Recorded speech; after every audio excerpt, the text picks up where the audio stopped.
చాలామంది ఇంట్లో money plant మొక్క పెంచుతూ ఉంటారు. మనీ ప్లాంట్ మొక్క ప్రత్యేకంగా ఇంట్లో ఉంటే విశేషంగా ఐశ్వర్యం కలుగుతుంది. ఎప్పుడైనా మనీ ప్లాంట్ మొక్క ఇంట్లో అసలు ఎలా పెంచాలంటే, ఇంటి మెయిన్ ఎంట్రన్స్ ఉంటుందిగా, దాని పక్కనే కిటికీ ఉంటుందిగా, ఆ కిటికీలోకి పాకేలాగా మనీ ప్లాంట్ మొక్కను పెంచాలి. అప్పుడు విశేషంగా ఐశ్వర్యం కలుగుతుంది. అలాగే మనీ ప్లాంట్ మొక్క ఎప్పుడూ కూడా పైకి పెరిగేలాగా చూసుకోవాలి. కిందకి పెరిగితే మాత్రం ధనలక్ష్మి నిలబడదు.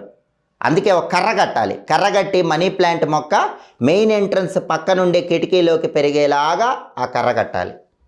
ఒక్కొక్కసారి మనీ ప్లాంట్ మొక్కకి పసుపు రంగులో ఉన్న ఆకులు వస్తూ ఉంటాయి. అలాంటప్పుడు ఆ ఆకులు కట్ చేయాలి. ఎప్పుడు మనీ ప్లాంట్ మొక్కకి గ్రీన్ కలర్లో ఆకులు ఉండేలాగా చూసుకోవాలి. శుక్రవారం పూట సాయంకాలం మనీ ప్లాంట్ మొక్క దగ్గర దీపాన్ని వెలిగించాలి. చాలామందికి ఈ విషయం తెలియదు. మనీ ప్లాంట్ మొక్క ఇంట్లో పెంచుతారు. ఇంకా ఆర్థిక ఇబ్బంది